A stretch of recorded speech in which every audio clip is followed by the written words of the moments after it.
Une belle bande d'imbéciles, hein. Quel monde, mais quel monde d'imbéciles. Est-ce que je suis un imbécile? Et vous, êtes-vous imbécile? Bonjour tout le monde. Comment allez-vous? J'espère que vous allez bien. Oui, dites-le à voix haute, hein, ça fera du bien. Moi, je vais très très bien. Je suis heureux de vous voir aujourd'hui. On va commencer par la traditionnelle. N'oubliez pas de cliquer sur... Oui, abonner, s'abonner et sur j'aime, oui, liker la page Stéphane Chaud page sur Facebook. C'est comme ça qu'on va gagner un petit peu plus de place sur Internet, sur Watch et sur Facebook. C'est très important. Il faut qu'on arrive à 10 000 et on n'y est pas, hein, on est à la moitié. Alors, imbéciles, est-ce que nous sommes des imbéciles, tous? Vous allez me dire, je ne peux pas parler pour les autres, évidemment. Alors, et je vais parler pour moi. Est-ce qu'on vit, est-ce que j'ai l'impression de vivre dans un monde d'imbéciles? Oui, franchement, oui. J'ai vécu pendant pas loin de 54 ans dans un monde d'imbéciles. Pourquoi? Eh bien parce que j'étais moi-même un imbécile. C'est aussi simple que ça. Pourquoi est-ce que je dis ça? Et ça n'a rien à voir avec la pandémie et faut-il être vacciné ou pas. J'ai mes opinions qui sont, moi je ne fais plus, je veux la sérénité. Je vais vous dire, depuis que j'ai arrêté de consommer des choses qui changent ma perception de la vie, donc l'alcool, la drogue, je n'ai plus d'opinion, entre guillemets. Est-ce que ça veut dire que je suis devenu un mouton électron libre? Oui, un peu. C'est-à-dire que je ne veux pas vivre en marge de la société, mais je ne veux plus vivre avec ce que la société m'impose comme stress, comme règle, et vivre comme un psychopathe finalement, qui doit toujours être énervé. Enfin, je sais pas si psychopathe, je suis pas psychologue hein, ni psychiatre, je sais pas si ça s'applique, mais finalement j'ai vécu pendant au moins 25 ans de ma vie comme un fou.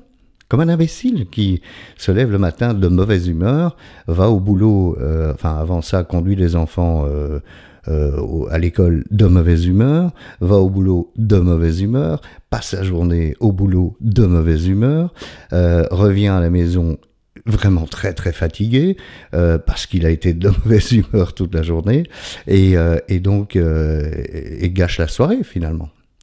Donc c'est ça que j'appelle vivre comme un imbécile. Et pourquoi est-ce que j'ai fait ça? Eh bien parce que la société m'a imposé ou du moins j'ai cru que la société m'imposait que pour être heureux, il fallait que je réussisse. Alors réussir sa vie, bon, c'est un vaste débat, hein, je ne suis pas non plus philosophe, donc voilà. Réussir sa vie, qu'est-ce que c'est finalement? Aujourd'hui, je sais ce que c'est que réussir ma journée. Par exemple, quand j'ai une journée comme ça où j'enregistre une vidéo que vous allez regarder, ça me remplit de joie, ça me remplit de bonheur, ça me remplit de votre soutien alors que je ne vous vois pas, on n'est pas en direct, on partage pas en direct non plus, mais ça me remplit de bonheur, voilà. Et pourtant, dans ces vidéos, est-ce que j'ai quelque chose à y gagner? Rien. Mais alors, rien du tout. Donc, qu'est-ce qui est important dans ma vie en 2021, moment où je tourne cette vidéo? Eh bien, je me suis aperçu depuis un peu plus de 6 ans maintenant que ce qui est important, c'est les relations humaines, par exemple. Qu'est-ce qui était important quand j'étais un total imbécile? Maintenant, je suis encore un imbécile de temps en temps, hein, parce que la perfection n'est pas de ce monde, et je suis loin d'être parfait. Mais voilà, quand j'étais encore un gros imbécile, on va dire, et que je pensais qu'il fallait montrer des signes extérieurs de richesse, qu'il fallait être le meilleur dans ce qu'on faisait, qu'il fallait... Qu'est-ce que ça veut dire tout ça? Qu'est-ce que ça veut dire? Alors, si on est un athlète de haut niveau, gagner une médaille d'or sur le 100 mètres aux Jeux Olympiques, comme l'a fait l'Italien cette année, c'est juste merveilleux, bien sûr, puisque le but est d'aller le plus vite possible. Et c'est la nature intrinsèque de ce sport. Donc c'est logique. Mais moi, dans ma vie d'humain lambda, on va dire, qui ne suis pas un athlète de haut niveau, qu'est-ce que ça veut dire d'être le meilleur? Rien. Mais alors, rien du tout. Ça ne veut rien dire, enfin, en tous les cas, aujourd'hui, je ne comprends pas si on me dit « Ah bah oui, mais tu sais, tu dois être le meilleur », je vais dire « Meilleur de quoi? Et par rapport à quoi? Par rapport à celui qui est un peu moins bon que moi? Et pourquoi est-ce qu'on jugerait qu'il soit moins bon? C'est ça, en fait, qui me tarabuste ces jours-ci. Je pense qu'on est arrivé avec la pandémie, avec les confinements, avec le débat sur faut-il se faire vacciner ou pas. Les vaccins, c'est fait pour enrichir Pfizer et les autres. Je crois pas à tout ça, moi. Moi, je crois qu'on est complètement tous perdus, que ceux qui nous gouvernent, bah écoutez... D'une part, ils en ont fait leur leur chemin de croix. Hein. Finalement, ils ont choisi d'être gouvernants et au plus haut niveau. Souvent, c'est vraiment un fantasme merveilleux. Mais bon, moi, ça m'intéresse pas du tout. Et eux, ils ont pris la responsabilité. Mais vous voulez vraiment être à leur place ? Moi, je voudrais pas. Avec ce qui est arrivé avec la pandémie, etc., je serais incapable de gérer ça parce que je ne veux plus le gérer. Alors, pourquoi est-ce que je raconte tout ça? Parce que je pense que nous sommes tous poussés par la société, qui est un concept, donc c'est quelque chose qui n'existe pas, la société, hein, c'est un concept créé de toutes pièces par les homo sapiens que nous sommes, puisque la différence entre les sapiens et ceux qui nous précédaient, c'est la révolution cognitive, c'est-à-dire qu'on s'est mis à réfléchir et à inventer des concepts. Bon, ben voilà, on est en plein concept, donc la société nous pousse à être meilleur, à être plus performant, à gagner plus de sous. Pourquoi gagner plus de sous? Pour consommer plus.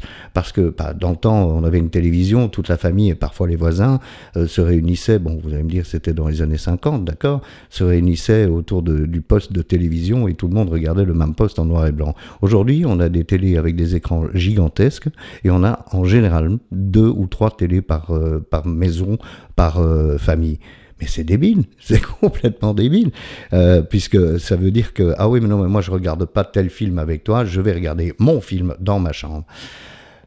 On a un peu perdu le sens des réalités. Et donc, nous les addicts, je me permets de vous englober là-dedans, on a beaucoup souffert de troubles d'enfance, d'adolescence, parfois d'abus abominables, et donc on s'est jeté sur un mécanisme qui est la compensation. Donc je prends des produits pour compenser mes douleurs. Mais on a atterri aussi dans cette société d'imbéciles, dans ce monde d'imbéciles, dans ce monde qui crée une illusion que je dois faire ceci ou cela pour faire partie d'eux. Mais je dois rien faire du tout pour faire partie d'eux. Et depuis que j'ai arrêté de boire, écoutez, moi j'ai fait tout à l'envers, moi. Quand je buvais, j'avais entre guillemets beaucoup de succès financier, on va dire. Il y avait des choses qui fonctionnaient bien. Depuis que j'ai arrêté de boire, tout s'est écroulé et tout s'est reconstruit. À l'insu de mon plein gré, j'adore cette expression, encore une fois. Pourquoi? Parce que j'ai fait confiance à la vie, et non pas à la société et aux règles qu'on m'impose. Alors, est-ce que j'ai le droit de partager cette opinion? Oui, je crois, parce que on ne peut pas atteindre une certaine sérénité, je dis pas que je suis serein tous les jours, hein, loin de là, mais il y a un degré de sérénité qui est nécessaire pour arriver à ne pas s'abreuver comme un débile avec des bouteilles et des bouteilles d'alcool ou avec des drogues ou avec des compulsions ou avec des glaces et des bonbons, etc., etc. Il faut un certain degré de sérénité. Et je crois que nous ne sommes pas des imbéciles, nous sommes des sapiens, mais nous avons évolué avec beaucoup de difficultés émotionnelles. Et tous, à notre niveau, d'une manière ou d'une autre, on a des problèmes émotionnels. Et tous, on réagit à notre manière, et parfois c'est une manière qui entraîne des addictions qui sont dangereuses, très dangereuses, et qui nous détruisent. Voilà, je pense que... Je regarde toujours l'heure, j'ai peur. Vous allez me dire pourquoi je la mets pas là, parce qu'il n'y a pas de table, tout bêtement. Mais non, mais sérieusement, voilà, je pense que c'est une vidéo qui vous fait passer ce message-ci. Depuis que je n'ai plus consommé d'alcool ou de drogue dure, que je n'ai plus consommé de produits qui changent ma perception de la vie, ma perception de la vie a changé complètement. Et donc, je sais que je ne suis qu'un petit imbécile, pas un grand imbécile. Je sais que je peux vivre, non pas en marge de la société, parce que ça c'est très compliqué, et j'ai pas le courage, mais je peux vivre sans appliquer ce que je crois être des règles de la société.